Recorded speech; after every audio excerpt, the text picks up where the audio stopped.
Welcome everyone to We Talk About Sports and Stuff.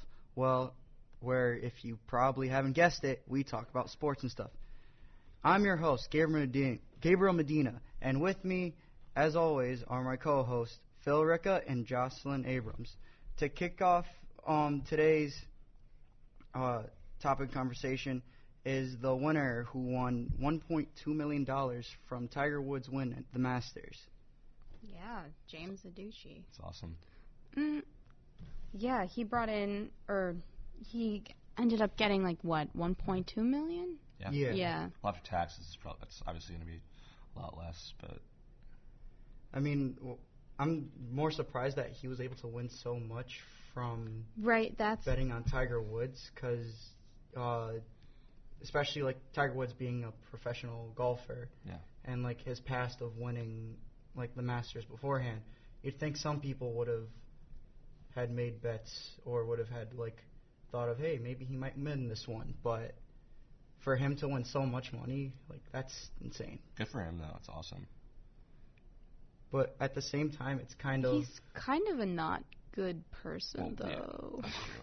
Yeah, because eventually, more people started looking up into him, and eventually... He's got, several, domestic abuse charges, and he's like, yeah, I'm a normal guy, but also beats, I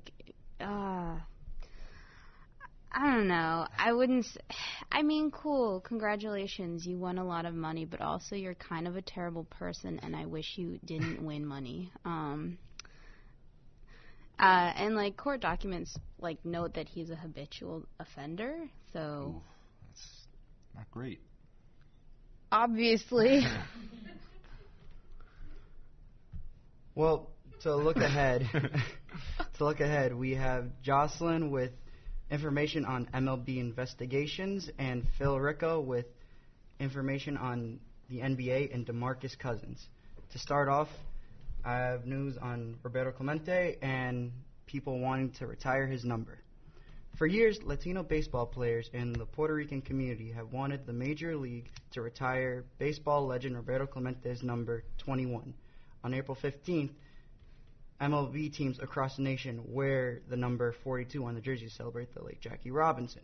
While Robinson made great strides for the African American community, one could say that Clemente has done the same for the Latin American community, especially to Puerto Ricans.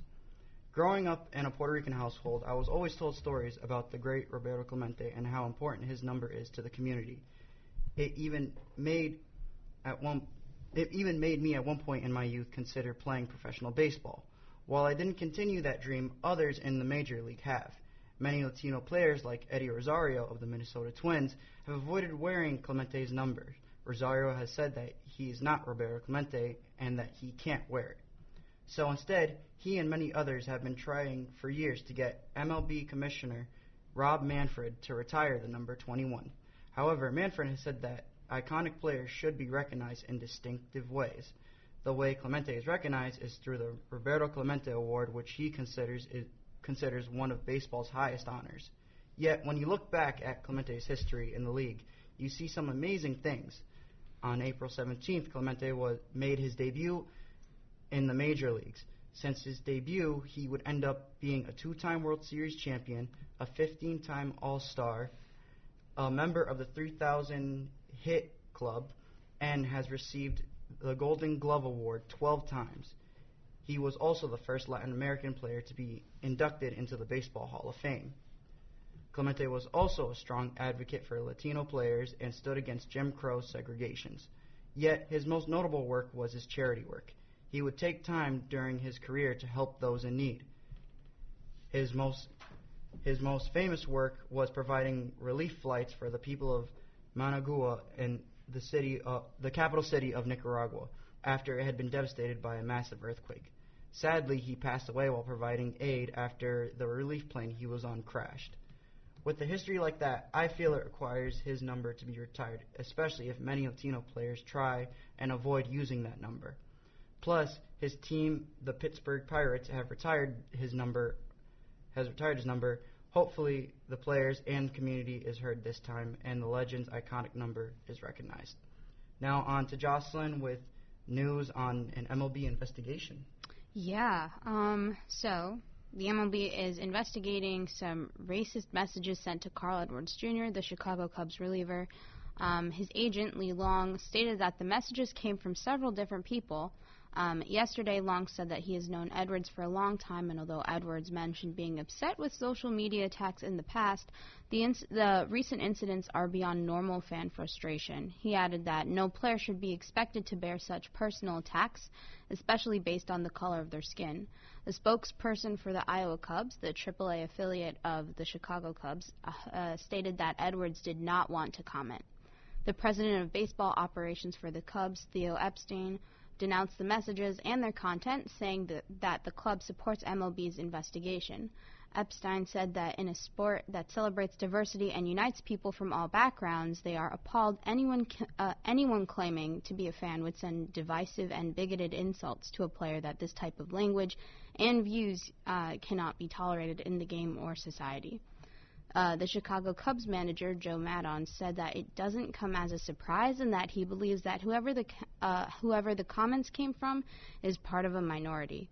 He also said that he does not believe it is anything to get too worked up about and that it is a product of social media. Long stated that he and Edwards appreciate the works by the Cubs, MLB, and the Players Union in addressing the messages, and that Edwards appreciates the support he has been getting from the Cubs fans. Okay, so, Phil, would you like to share some news about DeMarcus Cousins and his torn quad? I would. Well, the AP reported that the Golden State Warriors center has a torn left quad, and he'll be out for an indefinite period of time, beginning rehab immediately. And he had an MRI on Tuesday morning, and they confirmed the tear in his left quad, which is pretty unfortunate. And AP also wrote that the non-contact injury occurred while he was trying to catch a loose ball in the first quarter of Monday's game against the Clippers, in which they lost 131 to 135 in their second game of the playoff series. He knocked away a pass from the Clippers, and while he tried to chase down the ball, he fell to the floor and tore his left quad. See, I thought it was going to be a contact injury, but apparently it wasn't. But his teammate Kevon Looney said he knows it's frustrating for him. I've been through something like that, getting hurt, getting all the way back, and then getting hurt again. So he's been through Cousins has been through a lot of adversity. So, and Steph Curry really expects the backups to fill the void, as the depth has done all season, with Jordan Bell also likely to be in the mix. Steph Curry also said they've been playing amazing the last part of the regular season, and these first two games it may look a little different considering the skill and talent and level that DeMarcus can bring when he's healthy. So I wish him all the best, and I hope he gets healthy soon so he can return back to the court and maybe beat the Clippers. So that's really all I have to say about that. Back to you, Gabe. And with that, our show comes to an end. On behalf of Phil Recca and Jocelyn Abrams, I'm Gabriel Medina, and this was We Talk About Sports and Stuff. See you next time.